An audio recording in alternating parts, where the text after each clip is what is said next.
Hello everyone, welcome back to my channel. আজ আমি তোমাদের সাথে শেয়ার করব পেপার দিয়ে ক্রিসমাস ট্রি তৈরি করা। এটা তোমরা ইজিলি বাড়িতে তৈরি করে নিতে পারবে, যেহেতু সামনেই ক্রিসমাস।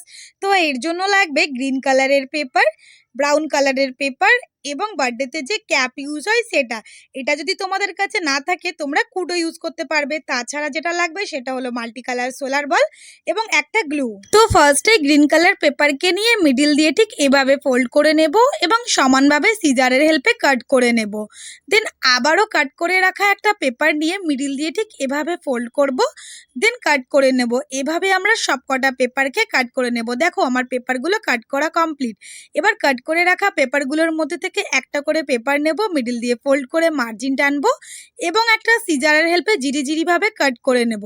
এবং এগুলো খুবই পাতলা পাতলাভাবে কাটতে হবে। আর কাটার সময় একটা জিনিস মাথায় রাখতে হবে, যাতে কাটিংটা একটাও মার্জিনের বাইরে না চলে যায়, না হলে দেখতে বাজে লাগবে। দেখো আমার কাগজটা কত সুন্দরভাবে কাটা হয়েছে। এবার একটা পেন বা পেন্সিলের হেল্পে এগুলোকে ঠিক এভাবে আমরা ফোল্ড করে নেব, যাতে দেখতে সুন্দর লাগে।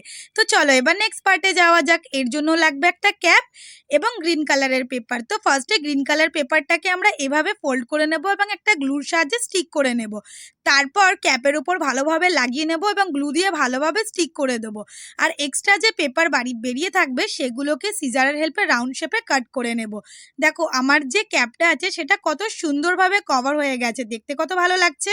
এবার জিরি করে কেটে রাখা পেপারগুলোকে নেব এবং পেপারগুলোর ওপরে আমরা আঠা লাগিয়ে দিয়ে ভালোভাবে ক্যাপের উপরে একের পর একে বসিয়ে দেব এবং এগুলোকে গায়ে বসাবো, যাতে দেখতে সুন্দর লাগে। এগুলো বসানোর পর দেখো আমাদের ক্রিসমাস ট্রিটা দেখতে কতটা সুন্দর লাগছে। তো চলো এবার ক্রিসমাস ট্রিটা দাঁড় করানোর জন্য একটা রুট বানানো যাক। এর জন্য লাগবে একটা স্টিক এবং ব্রাউন কালারের পেপার। তো ফার্স্টে ব্রাউন কালারের ওপরে গ্লু লাগিয়ে স্টিকটাকে আমরা বসিয়ে নেব এবং তারপর সেটাকে ফোল্ড করে নিয়ে মিডিল থেকে কাট করে নেব। কাট করে আবারও গ্লুর সাহায্যে স্টিক করে দেবো এবং এটাকে আমরা গাছের মধ্যে লাগিয়ে নিলেই আমাদের রুট রেডি। এরপর আমরা গাছগুলোকে সাজাবো। তার জন্য সোলার বলগুলোকে মিডিল থেকে ঠিক এভাবে কাট করে নেব, যাতে সেগুলো ছোট ভাবে ভাগ হয়ে যায় এবং একের পর একে প্রত্যেকটা আমরা গাছের যে লিফগুলো আছে সেগুলোর মধ্যে বসিয়ে দেব।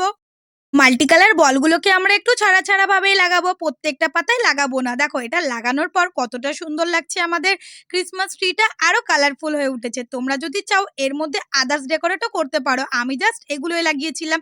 এর মধ্যে তোমরা চাইলে অন্য কিছুও বসাতে পারো। তো চলো এবার লাস্ট পার্টে যাওয়া যাক। মানে আমরা ক্রিসমাস ট্রিটাকে দাঁড় করানোর জন্য একটা স্ট্যান্ড বানাবো। তো তার জন্য লাগবে রাউন্ড শেপের দুটো কুট।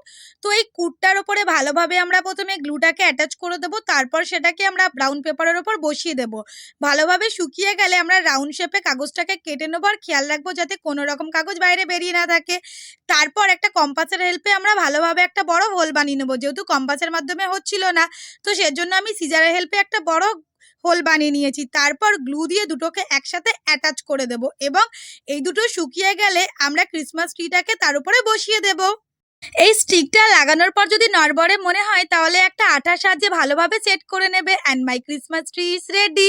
দেখো এটা দেখতে কতটা সুন্দর লাগছে, এটা তোমরা ইজিলি বাড়িতে বানিয়ে নিতে পারবে। And this is the final look. আর সবাইকে জানাই অ্যাডভান্স ম্যারি ক্রিসমাস। তো ভিডিওটা যদি ভালো লেগে থাকে তাহলে অবশ্যই লাইক, সাবস্ক্রাইব অ্যান্ড শেয়ার করে দিও বন্ধুদের সঙ্গে। বাই।